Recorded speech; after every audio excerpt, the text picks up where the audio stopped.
One Piece has some really awesome fights. We are trying to capture the spirit of the manga and give you the same spectacle.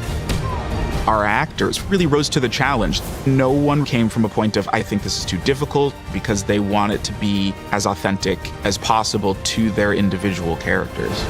These are my friends. You don't get to mess with them.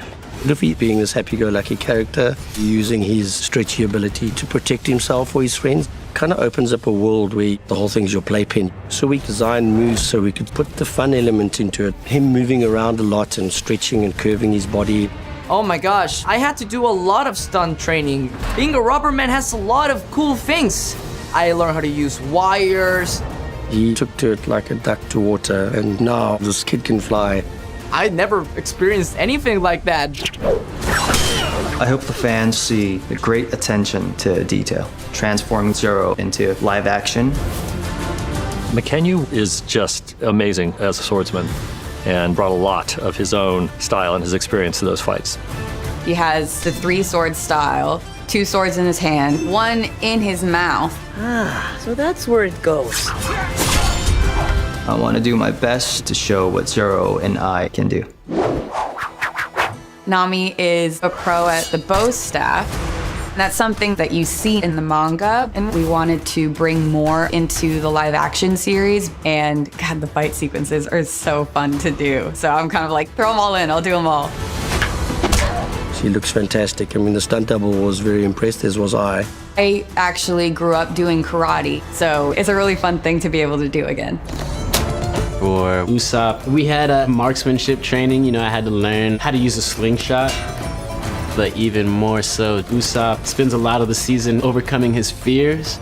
Maybe I should head back, make sure the mare's secure. Jacob is very funny. He brings an energy like no one else can. He's like a scaredy cat, but he's also not, because when it comes to his friends, he's like, okay, I guess I'll fight. Playing Sanji, my only weapon is my feet. He doesn't use his hands because he has to use that for cooking, so he exclusively uses his feet. He definitely has to like kick people in the head. And so we were training pretty much 8 to 10 hours a day. And now my leg can go fully above my head and axe kick down. We did a mixture of kicking styles with Sanji because, surprisingly enough, fighting with just your feet is a tough one to keep interesting. So they wanted like capoeira influences, they wanted some breakdancing influences. And Taz was really dedicated to this craft, and he spent hours and hours and hours practicing. Good fighter. This group's hard work and talent brought these characters to life in a way that is both familiar and new. All of them are phenomenal, and seeing them doing their own stunts and fighting, it's one of the most exciting parts of the show. I can do more!